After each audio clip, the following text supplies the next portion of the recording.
One, two, three, four. All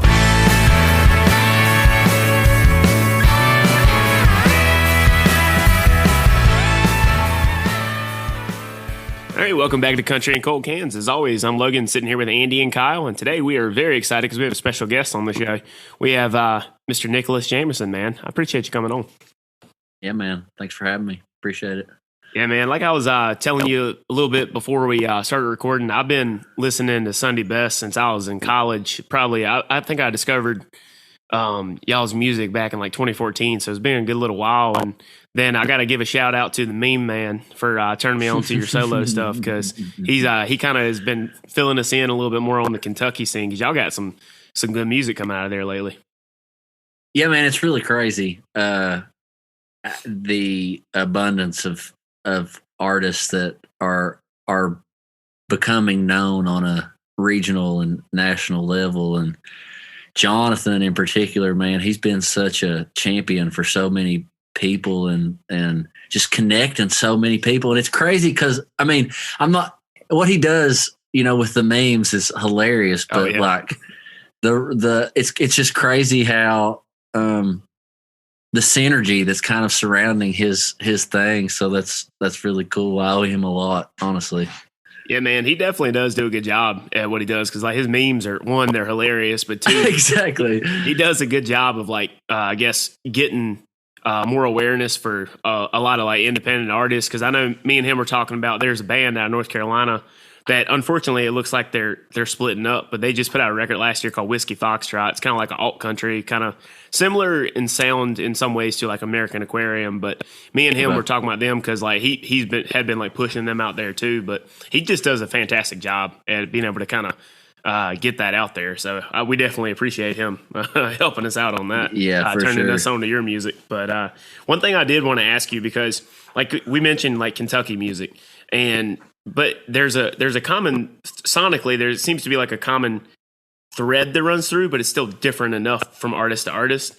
And like, I always want to ask the artist this. So like when I have you here, how do you describe your music? Because like when it comes to like genres and everything, because I know some people are hardcore on them. Some people are a little bit more lenient on that kind of thing.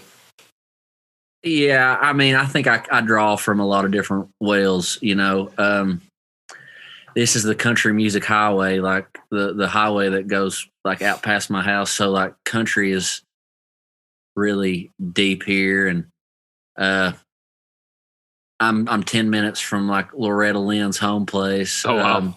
And I think that ties into like I grew up singing in church a lot, so there's like that Southern gospel, country, bluegrass kind of thing that's going through it all, but I grew up honestly listening to rock and roll and like soul music, and I mean even R&B, like Brian McKnight. That was a huge influence on my just because it was fun and different to sing. But I try not to get too caught up on the genre that I'm trying to be in, because I don't want to pigeonhole myself into anything. I really love exploring it all, and I've been exploring more electronic music just because it's been so hard to get together, with people the last year. It's like, well, how can I make music at home? And man, that's a completely different animal there, the electronic stuff. So yeah, it definitely is. It's something that I don't have a lot of experience with, like really listening to and everything, but I have a buddy of mine that is really into that stuff. He all the time is sending me stuff to listen to, and like I keep telling him, I'm like, look, man, maybe one day it'll click for me. It just happened. Yeah. Well, and when I say electric, I just mean like you can do like country music, like there's so many loops and samples like that. I took a class in January. It was this guy that he's the lead singer of what is the group? One Republic. Okay. Ryan Tedder's his name. And he's got like a songwriter show on NBC and all that stuff. And that's completely pop music. I've not been into pop music probably since TRL. All that stuff. But it's just crazy the way that music can be made now and how accessible it is to people, and it's I'm excited to see what this last year is going to do to music. You know what I'm saying? Like any new music that it's like inspiring so much. People are just I feel like just going to a different place than they ever have. So yeah, cool I definitely agree with you, because I really think that, you know, over the last year has been a lot different, really different for what all of us were used to. And I just think that there's probably going to be like this massive boom of just like of songs coming from people. Cause like I know this probably been different for you guys as artists, where you haven't probably been able to tour as much. So like, what you still want to be creative and flex those muscles some. So I think there probably is going to be a lot of like killer new stuff with kind of a different perspective than what you would have had if it was a regular year. Most definitely. I know Travis Tritt said that exact same thing the other day. He said it was going to be like a baby boom for music. That's yeah. I mean, that's the perfect way of putting it. It's like I feel like artists have always been like, it's like they are the storytellers of like what's going on in the collective. You know what I'm saying? So it's like, I mean, that's what the baby boom was, and like the Renaissance and all that stuff. It was like almost like alchemically, like they're taking all this crappy stuff that's happened and like, you know, it's going on inside, and then they throw it onto guitar licks or you know what I'm saying? So 100%. It's going to be cool to see. Yeah, I definitely think too. Like I'm somebody that already is, but yeah, definitely so. I'm somebody that loves like sad music. We like to joke around on this show that sad songs make us happy. So like I know that with unfortunately some of the bad things that have happened over the last year and to varying degrees for people, I think it's going to come. You're going to get some killer bummer jams coming out of it, and I'm kind of really excited about that. Yeah, no doubt. That's been probably the biggest theme of the year is just being sad and having to deal with all that stuff. So I've definitely got a few in the bag. So yeah. So how sad boy country? Exactly, sad boy country. That's a good way of putting it. So how has the last year been different for you, specifically? Like with just I guess everything kind of being, for lack of a better way of saying it, shut down compared to normal. Well, number one, I had a baby. Like we were pregnant. We got pregnant probably 2 weeks into. I mean, it was in March. Yeah. So well, it didn't take us. That's awesome. Yeah. Thank you. I appreciate it. It's a great story to tell in the future. What's that? I said it'd be a great story to tell in the future. Me along. Yeah. Me along with, I don't know. There's so many people. What are they calling the corn? What are they calling the babies that have been had in quarantine? I don't know. Sorry, I'm asking my. I don't know, but yeah, there's that seems to be a common thing. I don't know if people got bored or. Gotta kill time somehow. Yeah, exactly. You can only drink with so much whiskey, so. Right. Yeah. Yeah. There are worse ways to kill time than that. Yeah. But I mean, so other than that, I mean, tour. I put out a record in 2020 called The Wild Frontier, and I had that had been like a 4-year project that leading up to, and so obviously I think everybody thought it was going to be a big year. You know, I don't know how you guys felt, but like 2020, it was like, yeah. I mean, I kept going 2020, perfect vision, 2020. Like everything's going to happen, and it happened, but just not the way we thought. Yeah. So it's weird though, because I mean, as much as I was looking forward to, as much as I thought was going to happen, like I thought that record, we were just going to take it all over the country and play it. I was kind of relieved at the same time. You know, I've been thinking about that the last couple of days, because it's like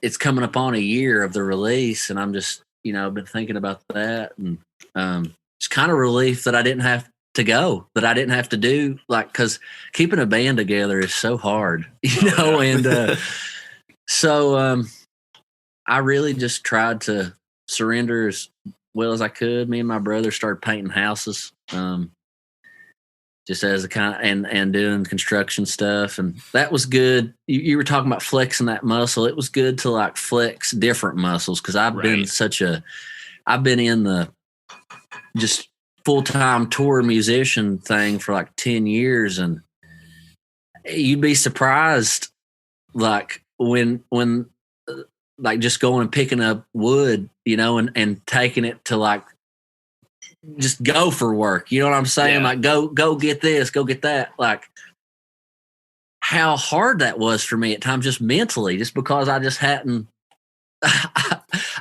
done it in so long. And, Oh yeah. So it was good in that way to just stretch those new muscles and kind of not be so reliant on one thing. That feel like it's made us more flexible, as far as making life work, like just getting by. So yeah, we've kind of like in the same vein of that, like with this podcast, we used to never record remotely because we just didn't really know about Zoom. So I guess one positive for us come out of the last year with the pandemic was Zoom just kind of blew up, and it's made interviews like right now where we're able to talk to you. Like we're in North Carolina, you're in Kentucky, and we're able to, do these things where before we couldn't be as consistent because I live in Raleigh. I don't know how familiar you are with North Carolina, but I live in Raleigh. Kyle lives in Roanoke Rapids, and Andy, he's a truck driver, so God knows where he is on any given day. But yeah, it's definitely been there have been some silver linings throughout the whole thing. But you said you put out a solo record. So one thing I was curious about is how different is like the process for you when you're doing a solo record versus like a record with Sunday Best? I think that Sunday Best was very and is probably more about entertainment, like just straight up like selling beer to Right. not Yeah. like when we first started, we were young and playing in bars, and it was high energy, and I still like, it's like I just kind of got it's hard to do that all the time, just to be up all the time. And I think solo more of the sad boy stuff at first, was just like just getting it deeper into storytelling and deeper into just emotional, like or existential stuff, and I think that the Sunday Best stuff was like just kind of lighthearted. I think because it was when we were both starting out pretty much, as songwriters, so you're I think probably more general themed, just because you're young and you stick with what you know, and you've not done as much. So like love and party and as Coetzel said, song that I can drink to. Yeah, exactly. So it's been good to do the solo stuff because it's just given more freedom, I think, and being able to appreciate all of it, because it's music to begin with, and I got into it to enjoy it, and but it's just easy to pigeonhole yourself when you're trying to make a living doing it, and you kind of you want to stick with what works, but evolve at the same time, and it's a tricky thing to balance because people come to the shows because of probably your earlier stuff or what they know. People want to hear what they know, and if that's that first record that came out in 2012, well, I mean, I've done 10 records. Like I've been a part of 10 records, like both with Sunday Best and solo. So it's like I may not be there, mentally in that space to like want to do that early kind of party, stuff, because that's kind of it was like I said, it was the good time. So it's just part of getting old. it's just part of getting older too. When you're young, you want to go to a show. The last thing you want to go to is a sit down show, and then 10 years later, you're sitting there thinking like, "Ah, man, I sure could go for a chair." Right. Yeah, exactly. Like that's what I'm sitting on when I'm playing. Like that's where I'm at with it. You said something about Travis Tritt earlier. I got to open up for Travis years ago, and he's like halfway through his set, he brings out like a computer chair, and he's sitting just in that computer chair, like on stage, singing and playing. I'm like, at the time, I was like, man, Travis has got old, but now I'm like, man, he's got it figured out. Yeah, it's like I get it now. Totally. Did you get to hang out with him much when you were opening that show for him? No. I try to stay away from. I just try to stay out of the way usually, unless it organically happens. I just, it just depends. It's a mixed thing. I have mixed feelings because it's like people are there to do a job and they don't have time. Some of them just don't feel like it. Like they just got to be focused. Because I'm that way about doing shows. But I'll tell you a funny story. I went and saw Chris Stapleton when he was with, I don't know if you're familiar with the Johnson Brothers. Oh, yeah. Yeah, and I mean, I felt like I was, we were kind of ahead of the curve with Chris in Kentucky because, he's another one that's like county over. Right. And so he was like, we knew about him the early Steel Drivers days. And so we go and see him, and there's not many people there. And it was to the point that we could talk to him after the show. And I mean, I was just fluffing him, buddy, like just blowing him up, just telling him how great I thought he was. And I leaned in because the music was playing, and like I got a mouthful of his hair in my mouth, and I'm just like, I'm just like, just kill me now, because here, like I said, hero status, and I get his hair in my mouth, and so I just after that point I was like, you know what, if any of these guys, if I get a chance to say hello, I will, but I'm not going to like go out of my way to to speak. I feel you, man, because like I think I've told this story on a past episode before, but when Andy and I first started this thing about 2 years ago, we reached out to, so I'm a big old 97s fan. I've loved their music for a long time. Rhett Miller, I just think he's one of my favorite songwriters I've ever really got to listen to. And we reached out to him when it was like episode 4, something like that of this Country Cold Cans. I was like, I told Andy, I said, hell, I'm going to reach out to Rhett Miller. We're already at a no. Might as well just see if he'll come on the show. We had never interviewed anybody a day in our lives. Surprisingly, Rhett Miller said yes, because he was playing in Durham that weekend. He was like, he goes, we'll do an interview backstage before the show. Andy and I were like, well, hell, this is going to be awesome. Well, I get in there and never interviewed anybody. I'm sitting across from one of my musical heroes that I've been listening to for years. And I could not remember how to hook up the microphones, how to record. I felt so bad because I made him sit there for like 15 minutes, and I just stared blankly. I was like, my mind's at a blank, man. I'm so sorry. And but he was the nicest guy. He took it in stride. I was just like, man, I was like, I can't believe I did that. That's awesome, though. Yeah, it's always because it's cool. That's cool. He was cool, about it. And that's the thing. It's like, if they're cool, it's awesome. But if they suck, then it sucks, because it's like you kind of embarrass yourself right there. Like, I felt that too. So yeah. Well, and like also like for me, like being a fan of people's music, it's like you have such a strong, you feel like you know them and like this strong attachment. But it's like, at the end of the day, not everybody is like ready for you to tell, to have that conversation and do that whole thing. So, yeah, you just don't want to be that guy. Exactly. And I have been that guy. So. I have been that guy. Yeah, we definitely have at a few concerts. Like I hear artists now that I've actually have gotten to like talk to artists and get to know some of them, and like they tell you about things they don't like for fans to do. I kind of am like, yeah, totally. And then the back of my mind, I'm like, I've been that guy before. Yeah.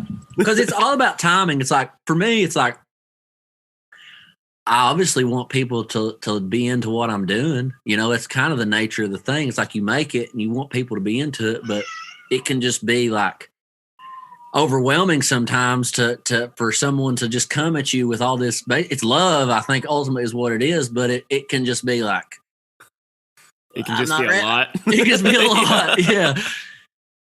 Oh yeah. I mean, you know, especially after a show, you know. Yeah.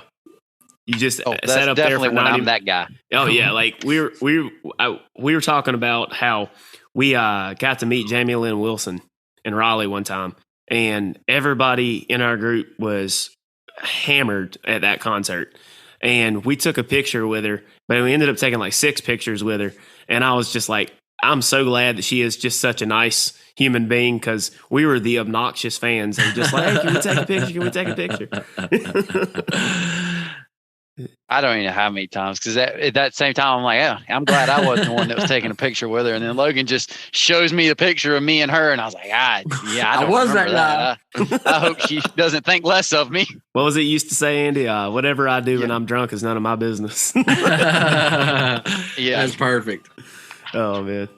Yes. How close are all the bands in Kentucky? Because I know it's like every time I talk to somebody from Kentucky, like Jonathan and all of them, they're all super like supportive of everybody from Kentucky. Is it kind of the same way for like the bands that are from Kentucky? Yeah, I think for the most part, you know, I'm not gonna lie. There's drama, I think, just like anywhere else, but I think for the most part, it's pretty positive, and it's you know, it's always kind of been a thing, but it's never been this big, like on a regional level. And so I think that's due to a lot of the mutual respect and support, and like people have really built the scene together, you know. So you're doing a lot of just legwork with each other, and I don't throw this out there lightly, but I'm a huge fan of like the Eagles and that whole scene of Echo Canyon, like, or just California, you know, back in the day, and all these artists that kind of emerged at once. And I feel like, and the same thing with like the outlaw country music of like, you know, Willie and Cash and Christoph and those guys. It's like, I'm not saying from like a talent perspective, but like they kind of came up together. You know what I'm saying? Yeah. Like they did the dirty work together. So those relationships, I think that's why the music became so good, because it was authentic. Like they had like shared experience with each other. It wasn't like, you know, boy bands of the 2000s where they got put together by the label. Yeah. So it's pretty cool. It's really crazy to just see how I mean, like, for me, it goes back to Stapleton and Sturgill and those like early days when nobody even in like Lexington, it was like a hotbed for all this stuff. Nobody really knew them, you know. So, but it goes back beyond them of Ricky Skaggs, and it's a super rich tradition. So, yeah, it's a cool thing to be a part of. Yeah, I bet it is, because like I said earlier, there seems to be like this.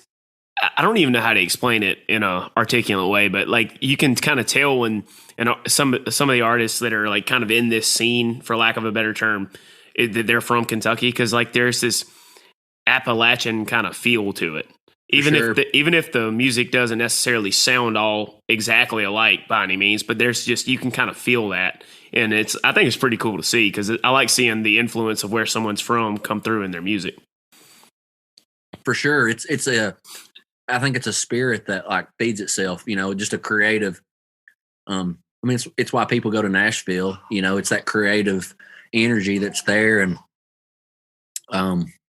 yeah, there's so much of it in Kentucky. And I tell you, there's a lot in North Carolina too. I'm buddies with a few bands from down there, and it seems like they've kind of got like this Red Dirt thing, right? Like, is that American Aquarium? Yeah, so American Aquarium's out of Raleigh. Yeah, they kind of have been accepted by the Texas Oklahoma people in the last like 5 years or so. Yeah. But they're definitely, a throughout the years, they've been a predominantly North Carolina member band. BJ's had 1 million members in that band. Yeah. But yeah, I mean, there is I mean, he sings about the state a lot. So it's like, for instance, in some of the songs, he talks about little things that are here around Raleigh, like Slim's. He mentions that in St. Mary's, and that's a little dive bar that down on South Wilmington Street here in town. But he definitely like references and has kind of that North Carolina attitude in a lot of his songs. I would say that's cool. I'll tell you who Corey Smith was like a big influence for me in college, and that's what I loved about him, and it really influenced my writing a lot, was just the kind of regional specific, like you're talking about with BJ and like North Carolina. Like Corey Smith was like talking about things from Georgia, so that resonated with me, and that's kind of a theme that I've continued in my writing, is just specific to here, because it's like everybody's hometown is special in one way or another, so if you're writing about something specific to you, then to me it's like it's unique already, it's, as opposed to like the top 40 country stuff that's just kind of general, and it is what it is. I think that stuff plays its part too, but it can just be watered down. It can be. It's like it's not even that some of the stuff in the mainstream is quote unquote bad. It's just it's so forgettable. Like and we're on this podcast because we had the guys from Hippies and Cowboys on I think last year, and we were telling them that like while we're into definitely more independent music, we are a little bit friendlier to some mainstream stuff than like they are. But it just lacks a lot of substance. I think it seems like sometimes it's just manufactured for a hit, and I just don't really hear that coming out of Kentucky, which is one of the reasons I've been getting more and more into some of the artists coming out of your area, because it just seems more authentic and more real. Yeah, true. Yeah, for sure. I mean, it's I'm not going to say that people aren't trying to do something, like get something out of their songs, because I think people want to be known and be heard, their story be told. But yeah, it's definitely not the same as a more manufactured just industry. Like, I mean, it's industry. It's not just it's not just playing music like Nashville. It's a machine. It is a machine, and I think that it's like, I just think it's a waste of energy, honestly, to bash it so much. It's like, it is what it is. I think that there's room for improvement, obviously, but it's like, okay, then let's do that. Like, I think that for me, I've become more open to like that side of things, and just be like, well, if I add what I bring to the table to that, then to me, it's because I'm not coming from that perspective of like just trying to get a number one. I mean, that would be sweet. That would be awesome. But, I just think that there's a middle ground that can be found in country music radio. That's not, I think there'll probably always be cornball stuff. There always kind of has been, like no matter how far you go back, like there's been copycats. The history of the history of music, everything's already been done before. So it's like, if we can find a less cheesy, more authentic, and I think Stapleton does a great job of that. And I think he really changed like some of the threads of radio country, that you're kind of getting back to a more traditional sound. And that's what I just want, like those like traditional instrumentation. Like that's what I think makes it country, not talking about it, how country you are. It's like, it's a sound. And so real instruments, that would be my suggestion for changing it. And yeah, I totally agree with that. Like when people get to talking about like how redneck they are, but it's in a rap song, and then they want to call it country music. I was like, that's not exactly what this is. That's not how this works. No, it's not. Yeah, I mean, it's like I always bring up this guy because in the mainstream, because he's probably one of the biggest things in popular country music at the moment. But it's like Luke Combs, for instance. One thing I got to say I respect about him, does he have reference beer in most songs? Sure. Uh-huh. I mean, the songwriting, some of it's pretty good, some of it's pretty standard for, what you expect out of a mainstream artist. But for the most part, his music actually sounds country. It kind of is reminiscent of a little bit of that like late 90s, early 2000s stuff, more so than, I guess, the 2013 Bro Country era or the Sam Hunt, whatever that's called. I don't even know. But, yeah, tractor rap. Tractor rap, yeah. I agree. I think Luke's a really great singer. Yeah. I think that I think his earlier stuff, auto-tune is a part. It's got this sound of radio country. I've been auto-tuned and I hated it, but it is what it is. But he doesn't need that. Like, no. He doesn't need that. And again, it's like there are elements of country music that is like beer drinking and good timing and like the general themes. My thing is like, okay, tell me more. Yeah, what's behind that? As just from a listener to an artist, like, okay, we know you like that, but give me, we've all gone through this pandemic. It's like, give me that perspective. Give me like, what have you realized on the other side of this? That's maybe it's that you like Jaeger bombs more. I don't know, but whatever. Yeah, just give us something a little different. Because don't get me wrong, I like cold beer, pickup trucks, and girls and Daisy Dukes as much as the next guy. But at the same time, sometimes I want something a little bit deeper, something a little more to the story. Yes, yeah. So, like I said, there's room for it all, I think. Yeah. And it doesn't all have to be so damn serious. No. So I have been victim of just trying to be too sad boy and too emotional about it, and just be like, man, I just need to drink a beer and chill out and play. Yeah.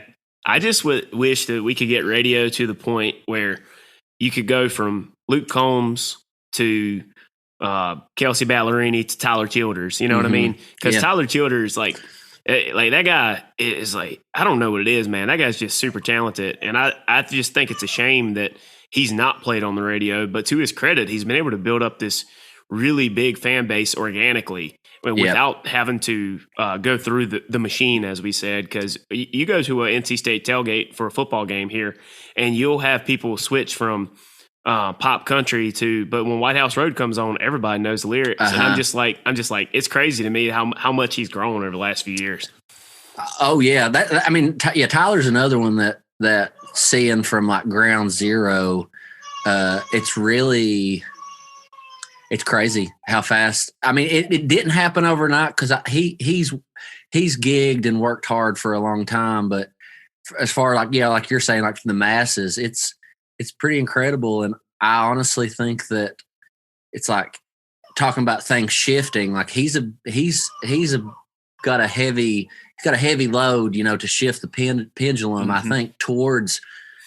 I think that it's happening. I think it's going to happen. It just that ripple just takes a while for it. But money talks, and I know that I know he's a big draw.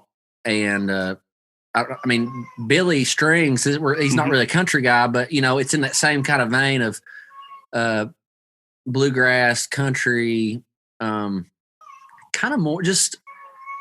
I feel like it's music that's more rooted, like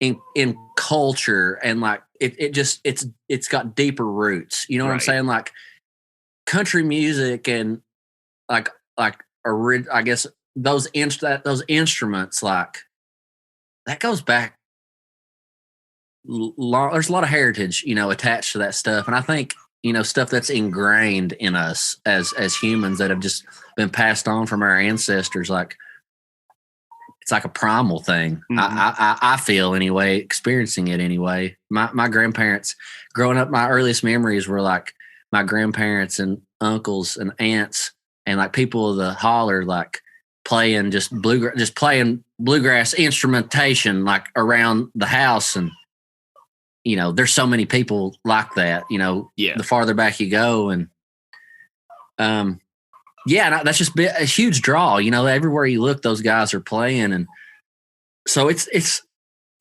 not just bash Nashville and country radio, but like we said, they're kind of copycats. So in a lot of ways, maybe they'll start trying to copy Tyler instead of that's Keith what Urban. For sure. I think that's definitely. I think they're looking for the next one. So he or she's out there, and it's going to happen. So it's like we were just talking about last episode, Morgan Wade's new record, man. Like that thing is just a straight jam all the way through. Like I saw her play. She opened up for American Aquarium here in Raleigh a few years ago, and I recognized her talent then, but I didn't get into it up until I was a little late to the party. It was really when her record dropped, and I was just like, man, this is fantastic stuff. Yeah, I agree. I think what's interesting about her is that she hadn't put a record out, and there was so much talk around her. Mm-hmm. I thought that was pretty impressive. It says a lot about her and her team and the whole thing. Because it was like, I was the same way. I'd heard a lot about her, but I until there wasn't really much music out there. I know she performed a lot around Kentucky too, in a lot of these things, and Sadler Vaden producing it. It's like in a country vein, but it's rock and roll too. Like that's what I really got out of it was which is cool, Mm-hmm. So and she's got a kind of a classic country voice. For sure. Same time. So it's like I know that I've seen it on the internet at least, but God, you can find anything on the internet. But I know there were some people that were kind of disappointed with the sound of her new record because they see mostly her like acoustic stuff she had done traveling and touring. Yeah. And she, like you said, her voice and a guitar definitely has she has the kind of like that classic country voice. But like then the production they weren't happy about. But I'm just like, I don't know how you can not like this when you listen to it, because it is a little bit more, I hate using this term, but it is a little bit more Americana than it is straight up country.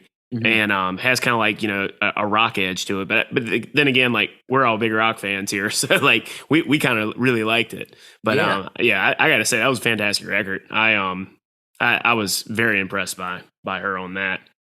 But so like when it comes to, I guess cat's out of the bag. I saw it on Twitter a while back, but Sunday Best is, kind of getting back together and putting out, are y'all putting out any new music coming up soon? Yeah, well, we made some. We recorded a record last week, and I don't really know what the timeline is of putting it out. We're kind of figuring that out right now. It's just with the state of the world still, and not knowing about how touring is and having a kid too. It's like it changes things, and we're just trying to take our time and kind of ease back into it and not get ahead of ourselves, because we kind of got burnt out before just on the running around all over the place. And it's fun. Don't get me wrong, but it's I mean, truck driving,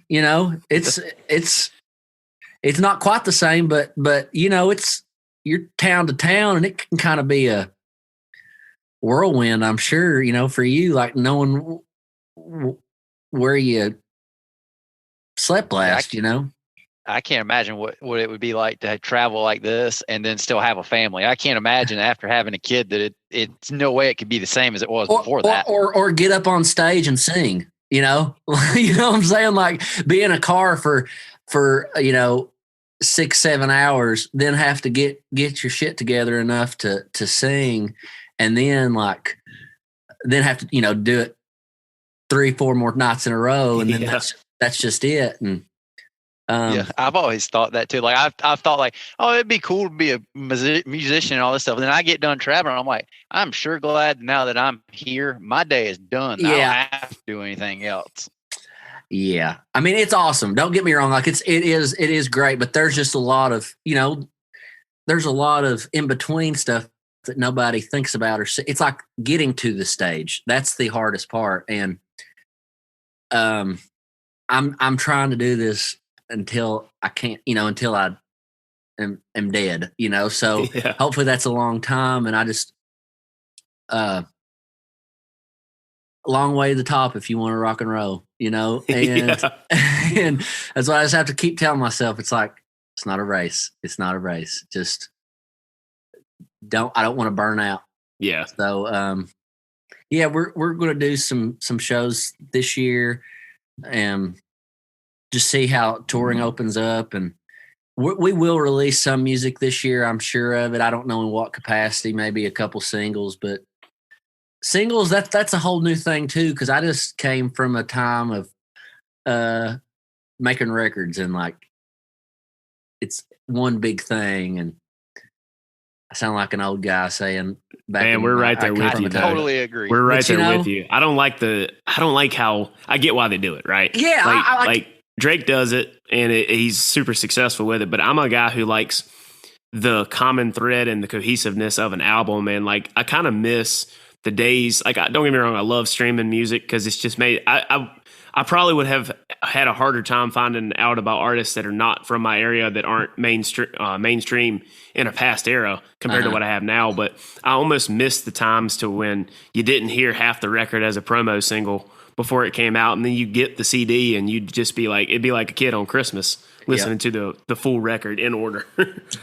Oh yeah, we consume. It's like people we consume music now, so that's why the singles are like, well, because if you put a record out, it's like 2 weeks, it just gets swallowed up by everything else, So, but I'm just trying not to get.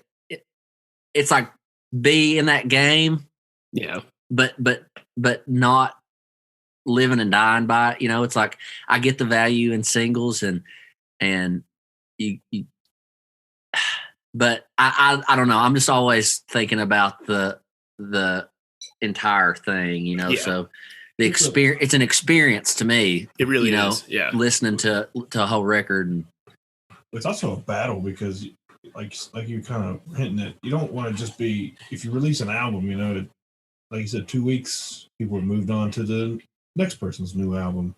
You want to be able to drop that single, a little tease, like, and that way, you get people thirsting, for another month or two, and you stay fresh in people's minds because they know they know your record's about to drop. So yep, it's kind of a and you're in yeah, exactly, business. It's like an investment. Like you're trying to, it's hard. Like this, making music isn't free. Which this past year I've gotten into, like I said, more of the home recording just because I don't want the money, not having the money to keep me from being able to like make and put music out. That's my biggest thing always. Cause it's like, and that's like Blake Shelton, I swear, bless his heart. Like that guy, like, I think there's certain people, they get to a point where they're just shameless and they'll just say anything in a song because they have so much money that they can, well, it's just on to the next. You know what I'm saying? It's like, well, we put this single out. Well, then we'll just put another one out, next week. I'm referencing like, gosh, Hell I don't Right. know. Huh? Was the song Hell Right? Or, yeah. Yeah. I was like, come on, Blake. Yeah, Blake Shelton is the Country and Cold Cans voted, what was it, the most disappointing? Disappointing artist relative to like his talent and the music that he put out early in his career. Yes. Like versus what he became. And don't get me wrong, he'll sandwich in 3 or 4 pretty solid to good tracks on his records. But like, man, I get so frustrated with Blake Shelton. I do. Because the man can do a lot more than what he's doing. He's got such a good voice. Yes. And it's just like, I'm like, good Lord, man. Brad Paisley, I feel that same way about him too. Like, just, I'll say anything. Like he'll, and I get, whatever. I'm not, but just as a snobby listener and like fan of like, man, I don't even know what I'm referencing. I think I've blocked it all out. Yeah. But those first like 3 or 4 Brad Paisley records were fantastic. Yeah. And then like right around the time, I want to say maybe it was the 5th Gear record, he just kind of like, it kind of just started to nosedive a little bit. And I used to joke that I think that he made it a competition with himself to pick one word and build a song around it. Because like it was around the time he put out Water, then he put out Ticks. And it's just like every single hook was just one word. Hey, man, probably. Yeah. That's all it takes. It's what I'm learning with some of these, like, I call them professional songwriters, like the guys that are like writing for radio. Yeah. I mean, it really does just take one song or one word, and they're just like, that's it. Hook, hook. That's the hook. Chorus is king, and they'll have 5 other people in the room with them. Yeah, but it's. I'll say this too. For me as a songwriter, it's like, okay, it can be that simple. You know what I'm saying? Yeah. Like I said about being up in my emotions or in my feels, like it's like coming like the other side of that. You know what I'm saying? Like it's a different side of the spectrum. So I've found myself in convoluted just places just because I was trying to be too smart or and clever. That's one of the things that I've always, like, one of my favorite artists of all time. And he ended up being the Country and Gold Cans voted. We did a whole episode on who we think is the greatest American artist. And one of my favorite artists of all time is Tom Petty. And I think Tom Petty mastered the ability to have a catchy hook, catchy chorus, but with some depth to the songs. Mm-hmm. Like, that man had it down. It's funny you said that's my hero right there. Like, I know I said Stapleton, but like, Petty is like, that's my all-time guy right there. So yeah, his attitude and just the thing with Petty to me is like, have you read his that Warren Zane book, the bio about him? It just gets into his into his whole story, and just how kind of a hard time he had. Like, it wasn't like he was this obvious choice as like for the label to just pick up and he convinced his whole band to go from Gainesville to California, like with nothing, with no promises. What was it he said? How hard could it be to get a record deal? Yeah. I mean, they did, but it's just like, so I'm always like, if Tom Petty had to grind, then we all got to grind because, and he's written some of the most iconic songs in everyone's lifetime. It's like, even if you don't even realize it, it's like Tom Petty's probably got the song that's been there, at one point in your life. So, like, Wildflowers is probably one of my favorite records of all time. And I just got that on vinyl maybe a few months ago. And every time I hear that album, there's just so many fantastic songs on it that some of them were big hits, but I really wish people would dive into the album cuts too. Because he's just got such a wealth of like great songs, and his staying power from like, what was it? Their first record came out in 76, I think. And then he was still on top of the rock world until like the mid 90s, even throughout like the kind of like the grunge era, he was still putting out hits. But you got to give the guy credit on one thing. And I don't mean to sound like an asshole when I say this, but with the way he looked, he survived the music video era. He's made that comment before. He's like, the Heartbreakers. He was like, how ironic is that? He's like, look at us. But yeah, 40 years, and I saw them in Cincinnati, I guess the last tour they did, and that was like I'd probably seen him 4 or 5 times, and that was the first time that I'd been like, okay, they're starting to slip a little bit, but I was like, shit, they're 70 years old. Oh yeah. You know? It's like they're lucky to be alive, you know, at this point. Yeah. Alone especially rocking and with especially with like with the lifestyle that they live too. I mean, man. Crazy. I was fortunate enough, Andy and I both were fortunate enough we saw them. We were in college back in 2014. They came through PNC Arena where NC State plays their basketball games, and tickets weren't cheap, man. And we were in college, didn't have a whole lot of money, but we were just like, look, man, we got to do it. I think they were like 80 some bucks. And we were just like, we got to pull the trigger because we don't know how much longer they're going to be playing. And I'm glad we did because it won't much longer after that, obviously passed away. So it's like, I'm glad that I took the opportunity to go see him when I could. Oh yeah. Living legend. Yeah. Because like I saw even though it's, a very different variation of the band, but I saw the Eagles before Glenn Fry died. And I was glad that I got to go with that. And I kind of lucked into that because my dad couldn't make it. So my mom had an extra ticket and she asked me to go. And I was like, oh yeah, I'll definitely go to that. So how did they do the show? Did they do it chronologically? Yeah, it was that tour.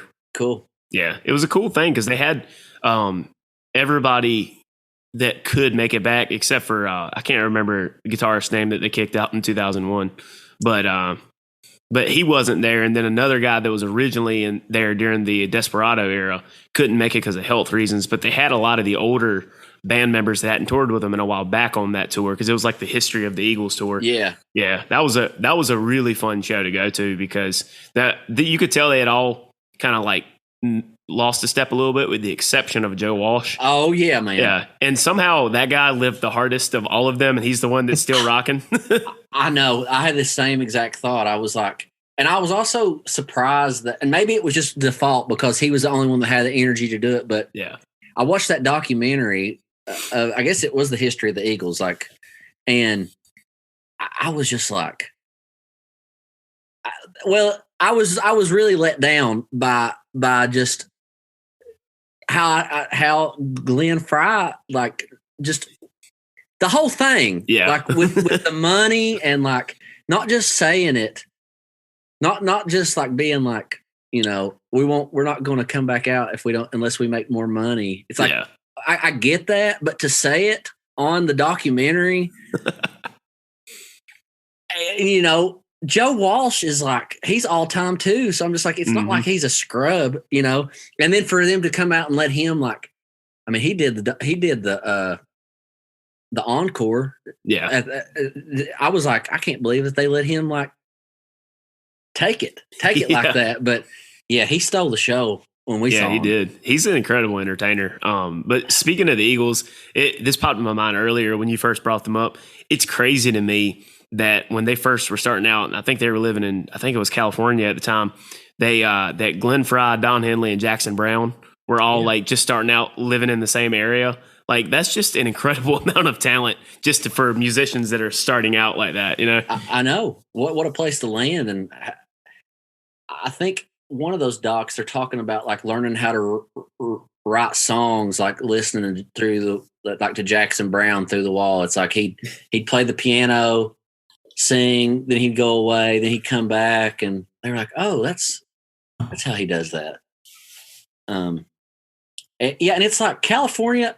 I mean, back to Tom Petty, Gainesville, they shared a backyard with Bernie Ledden, Tom Petty and Bernie Ledden. Tom Ledden, was in Mudcrutch. Mm-hmm. I'm just and then you got Skinner, the Allman Brothers. Yeah.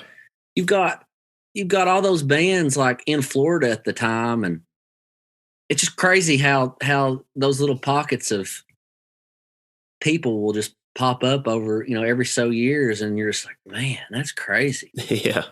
And then what was it? I think that even Bob Seger had some a relationship he developed when they were younger with Glenn Fry. Oh yeah, he was in their band. Yeah.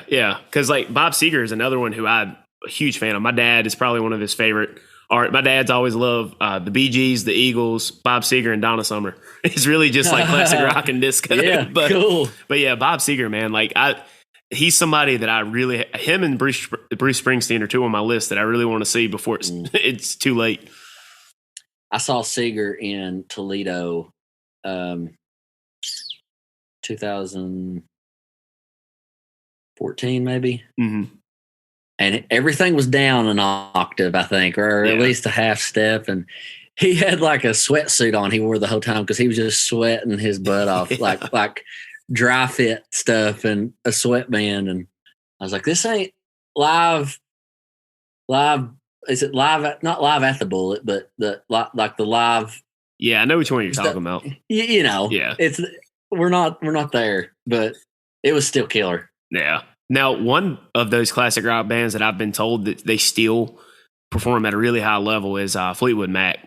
I've had some friends of mine that have gone to see them. They said that they're one of the few that they didn't have a ton of extra touring musicians. Because that was one of the things I was a little disappointed with the Eagles. But at the same time, like you said, they're in their 70s. I should cut them a little more slack than what I did. But like they had just a ton of touring musicians that just were really playing most of the stuff. Don Henley like wasn't back on the drums the whole time like he used to be, you know. Yeah. So, but I mean, look, it was still cool experience to be able to see those guys. Yeah, singing the songs and Mike Campbell's with Fleetwood now. Yeah, Fleetwood now, right? Yep, he is. That's kind of cool that they absorbed him into that band because what was it? Lindsey Buckingham ain't with him anymore. So like it gives Campbell somebody else to play with that also. But Campbell's a fantastic guitarist. Like he's one of those people when you hear him play, you can tell it's Mike Campbell.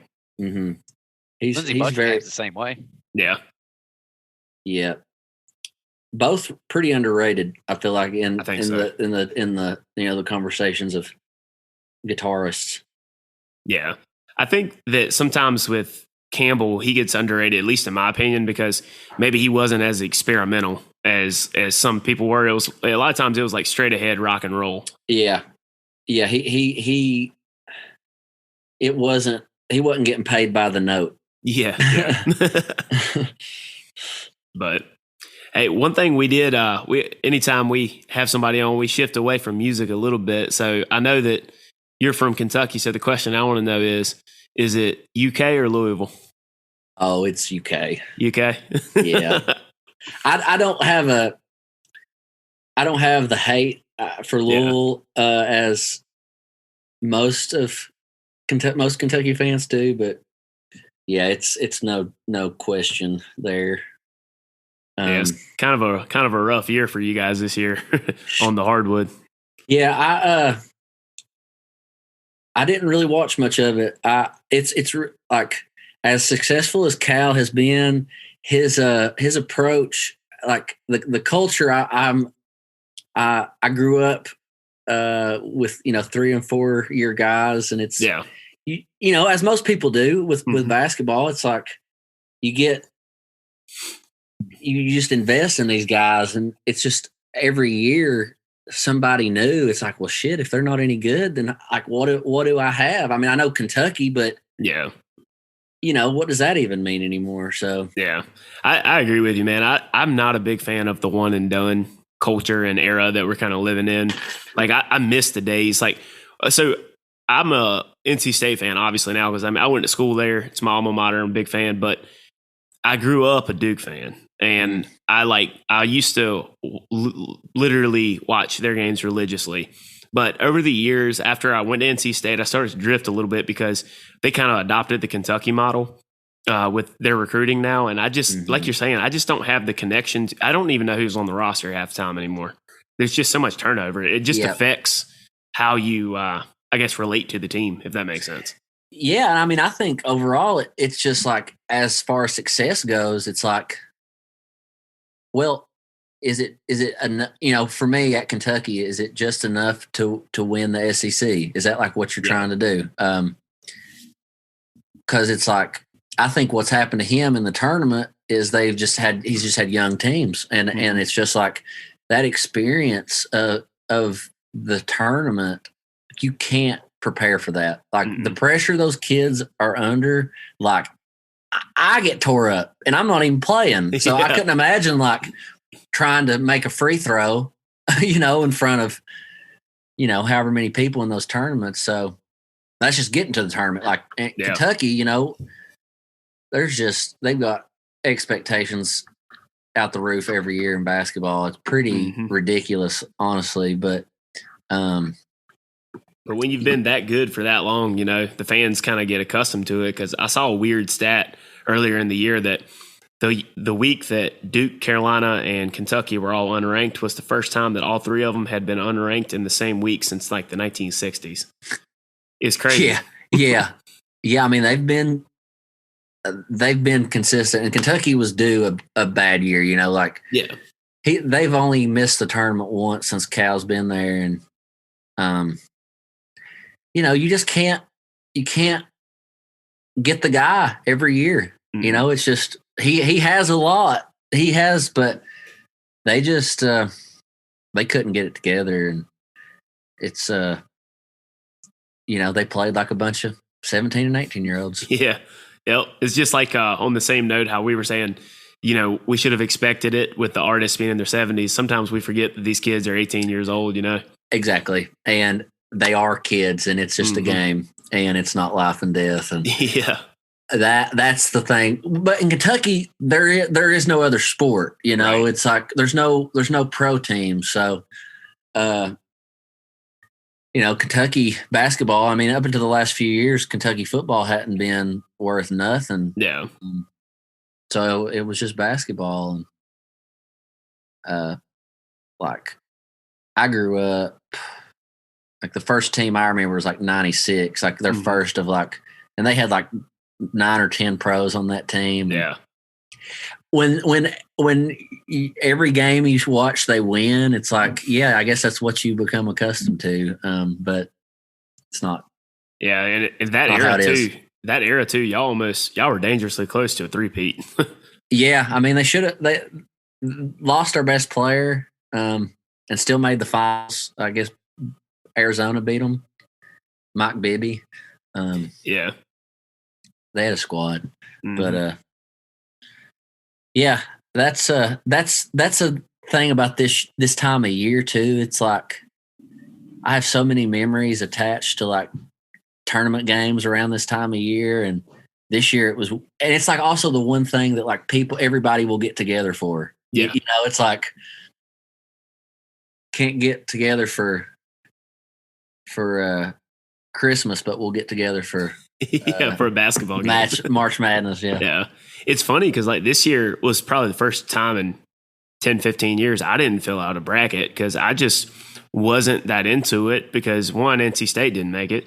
Two, Duke didn't make it for the first time since I was 1 year old. And so the only thing I cared about in the tournament really was making sure University of North Carolina didn't win. And when they got ran through by Wisconsin, I was a happy man. I was like, I don't care what happens the rest of it. Yeah, I don't care for UNC either. Duke was a big nemesis growing up. That 92 game. The Leitner game. Yeah.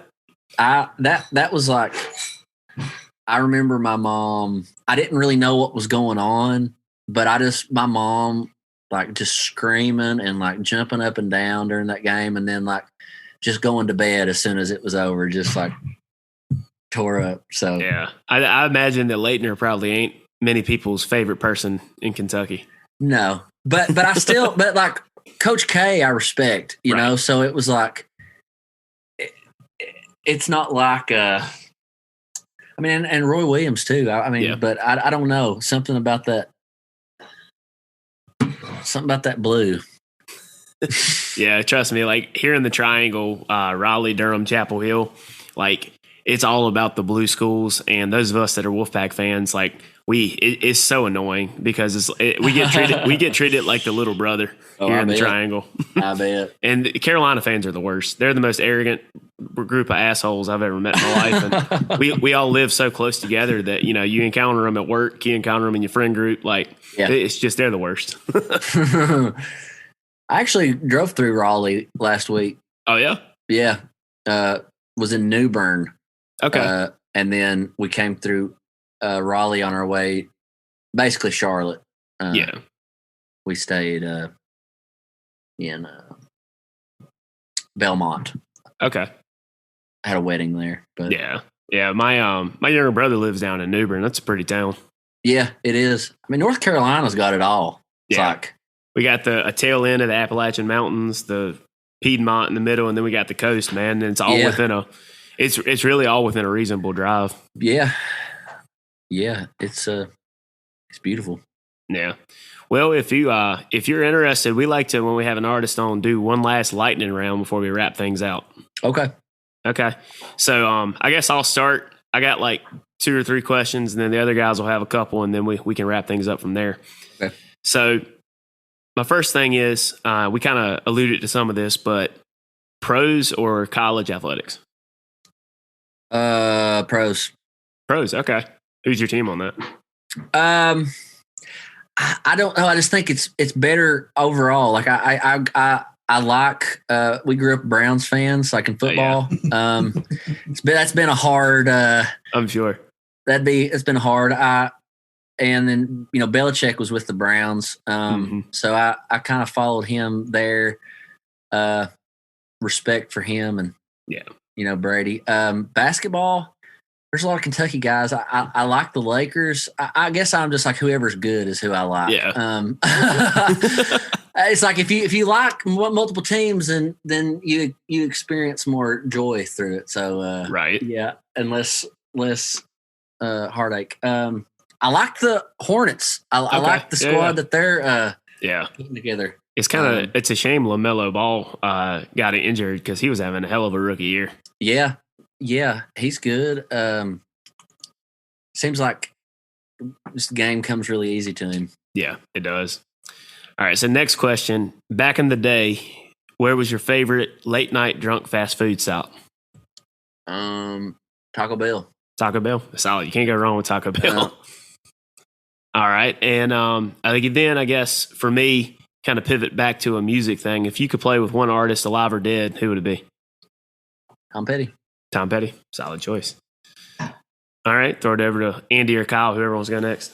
I'll go. Beer or whiskey? Beer. Strong words from a man from Kentucky. I know. I just have to stay away from it. I'm trying to stay upright. Yeah. I know what you mean. I know exactly what you mean. Yeah, Andy is definitely trying to stay away from it these days too, compared to when he was a little bit of a younger man. Jim Beam was the first thing I ever got drunk on, and I loved it, and a little too much. And I right before my daughter was born, I was getting back into just because usually I hadn't had any appreciation for it. It was just like bourbon and Coke or just straight shooting it, but I was getting into some old fashioned and just cocktails and. 1 or 2, and I can handle it then, but anything past that, I turn into somebody else. So, all right. I know exactly like that. Are you a light beer or a craft beer guy? I go back and forth. Okay. Boxers or briefs? That's a weird question. Just a random thought I popped in my head when you for the show, you were like, we need some lightning round questions. I was like, I need to come up with one that I know D-Barry and Andy won't steal. So I was like, boxers or briefs. Yeah, so it's just one I could come up with. Because I knew Andy was going to steal the beer whiskey one, and then you were going to take my pros or college one. So hey, it is what it is, right? Yeah, it is what it is. Well, man, congratulations on having your first child. I know that's awesome, but thank you. I appreciate it. We appreciate you coming on, man. We've definitely had a good time chatting with you here. Yeah, man. Same. Thanks a lot. Yeah, man. So for this episode of Country and Cold Cans, I'm Logan, sitting here with Andy and Kyle, and this week, Nick Jamerson. We'll see you next time.